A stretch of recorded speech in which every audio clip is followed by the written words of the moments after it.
السلام عليكم ورحمة الله وبركاته. اللهم صل وسلم وبارك على سيدنا محمد وعلى آله وصحبه وسلم. طبعا لما تكوني قاعدة كده في أمان الله ويقول لك يا ماما احنا هناخد أكل معانا بكرة، والله لا بيا ولا عليا يا بنات، لا بيا ولا عليا، في أمان الله احنا هناخد أكل معانا بكرة يا ماما. طبعا هنعمل لهم أحلى أكل، احنا نسكت، ده الأكل اللي قدامكم ده يتعمل في يوم واحد بإذن الله. معايا بقى المكرونة بقى البشاميل بقى، طبعا ولادك بيحبوا الأكل. معايا المكرونة ومعايا الفراخ، وهنعمل رز، هنعمل محشي فاهمين. وبعدين هنعمل ايه؟ هنعمل هنا طبعا الجمال والحلاوة، هحطها لهم بقى الكوبيبة الغمراوي بتاعتنا، وهعمل لوبيا وهعمل مكرونة كمان عادية وبانيه، لأن الوجبات دي للأسبوع كله. اللهم صل على النبي. حطيت المية بتاعت المكرونة، حطيت فيها الملح بتاعنا، طبعا احنا شطار وعارفين كلنا. واحط بقى المكرونة. نعمل أول وصفة ايه؟ صينية المكرونة بتاعتنا. نسلق بقى المكرونة بتاعتنا ونجهز بقى الايه، البانيه بتاعنا. طبعا ولادي بيحبوا ايه؟ المكرونة بالبشاميل بالفراخ. طبعا اللحمة غالية ونتلكك بقى، بس فعلا هما بيحبوها بالايه؟ بالفراخ. بنوتة اهيت معاكم اهي، دي ايدين بنوتي هتقطع بقى معاكم الفراخ. هي شاطرة في الحاجات الجميلة دي قوي. ومنها بقى فراخ برضو هنتبلها، بس اقسم الفيديو على ايه؟ على جزئين. قطعت الفراخ اهي ما شاء الله، وعملت البصل ضربته في الكبة، وهنحطه بقى ايه؟ البصل حطيته يتشوح شوية، وبعدين حطت الفراخ، ركنت البصل في جنب اهي، وايه، وحطت الفراخ ايه. كنا احنا الاتنين الحمد لله رب العالمين بنعمل مع بعض، ربنا يخليها لي يا رب ويحفظهم من كل شر. حطينا الزيت هنا، وايه، حطينا ايه؟ 4 معالق دقيق. كيس المكرونة له 4 معالق دقيق، كل معلقة دقيق ليها ايه؟ معلقة زيت بمقابلها ليها كوباية لبن، علشان الدقيق ما يكلكعش منك واللبن يكلكع منك. هتسيب الدقيق ده بالزيت ايه؟ يهدى شويه، وبعدين ضيفي اللبن عليه، هيطلع معاكي زي ما انت شايفه كده ما شاء الله تبارك الرحمن. هحط معلقه بقى ايه؟ من البشاميل في الارضيه كده، وايه، ونظبط الصينيه، احلى صينيه مكرونه. طبعا الاكل اللي انا وريته لكم لازم اسيبه بارد، لاني هحطه في التلاجة علشان ايه؟ يتجمد، عشان ياكلوه بالف هنا وشفا. حطيت هنا بقى معلقه البشاميل، واضيف بقى الايه، حطيت هنا برضو عليهم ايه؟ معلقه بشاميل. طبعا انا بستخدم ايديا، غسله ايديا كويس قوي، لا بحب البس جلافز ولا بقى ايه، برص كل حاجه بايديا وبعمل كل حاجه بايديا. وده اكل ولادي يعني، واكل بيتنا الحمد لله رب العالمين. هحط بقى الفراخ كمان معايا. طبعا انا مستعجله لان الحاجات دي ايه، انا والله العظيم يا بنات من الساعه 4 الفجر، من الساعه 4 الفجر وانا واقفه. ساعه ما قال لي ماما احنا هناخد الاكل معانا، قلت يلا. استعينت بقى وشديت الرحيل بقى ايه، وقعدت اشتغل بقى من الساعه 4 الفجر لحد الساعه 10 بالليل، وانا عماله اجهز في الحاجات. غير ان احنا كان عندنا فرح كمان. عملنا بقى الفراخ وحطيناها هنا كده، حطينا النص التاني. شايفين الجمال؟ الفرن شغال. يلا دي اول وصفه يا بنات، اول وصفه لينا. شايفين الجمال والحلاوه بتاعتي؟ يلا اكتبوا لي بقى في التعليقات لو كنتوا بتحبوني الاكل شكله حلو ولا لا. دي تاني وصفه معانا. الكوسه بقى قورناها وجاهزين الخضره اهون.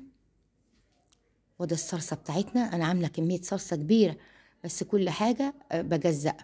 ده الرز بتاعنا. مسكنا الرز بقى وبالزيت كده، نغلف الرز بالزيت. ما شاء الله تبارك الرحمن. انا عامله كميه كبيره لان ايه؟ هنحشي كمان ورق عنب. ادي الكميه بتاعت الرز بتاعتنا، حطينا عليها الزيت. وهنحط بقى الرز بقى على الصلصه والخضره بتاعتنا الجميله، ونبدا نحشي ايه؟ الكوسه بتاعتنا. حطينا هنا الرز بقى على الصلصه، ونبدا نحشي الكوسه. وايه، ما شاء الله تبارك الرحمن، ياكلوه بألف هنا، ياكلوه بألف هنا يا حبايبي. ما شاء الله تبارك الرحمن. لازم بقى الرز بتاعك يبقى متغلف كده، والصلصة بتاعتك تبقى جميلة ومشوحة. خدي بقى الرز بتاعك وشوحيه على البوتاجاز شوية، يديكي أحلى رز. ممكن تحطي بقى الكوسة بتاعتك بقى ايه؟ على الرف كده.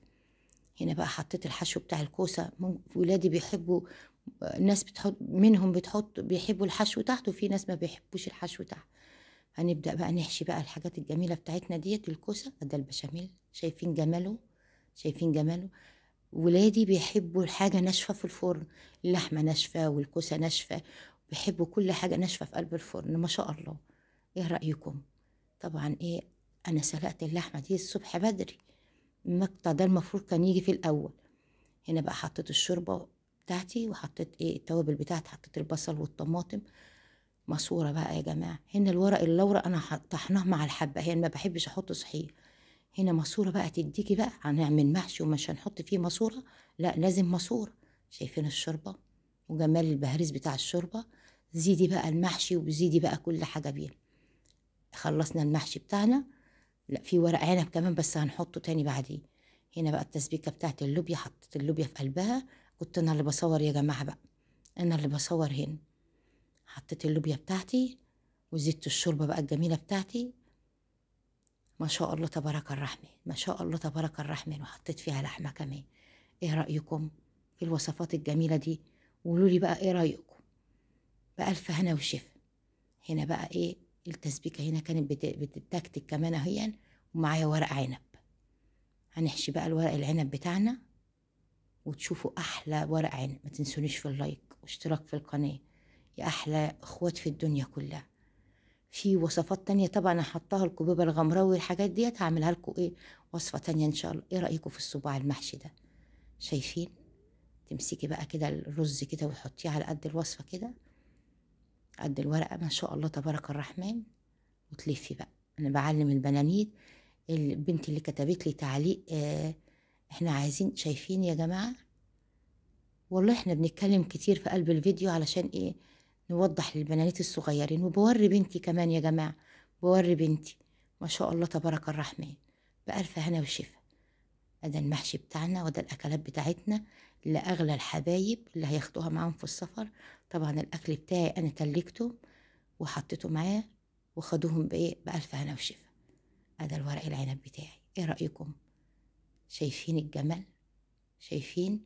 هنزيد بقى المحشي ونحط في الاطباق تاني. انا وريتكم جزء من ايه من الاطباق، وريتكم جزء منها بقى كده، والباقي بقى هكذا كده. لو عايزين وصفات تانية ممكن ايه انزلها لكم. الف هنا وشفا للياكم. ما شاء الله تبارك الرحمن. ما تنسونيش بقى في اللايك واشتراك في القناة يا احلى اخوات في الدنيا كلها، وتقولوا رأيكم في ايه في الفيديو الجميل بتاعي دي. ده الوصفات بتاع الاكل بتاع الاسبوع للحبايب. بحبكم في الله احلى اخوات. ادي تانية المكرونه اهيت، وفي بقى طبعا المحاشي والحاجات الجميله بتاعتنا ديت. وده كده بعد ما بردت خالص تقومي ايه حطها في قلب التلاجة في قلب الفريزر عشان ايه يتجمد. انا بوريكم الوصفات اللي حابه بقى تعمل الاكل واللي حابه تعمل لاولادها بره في رعايه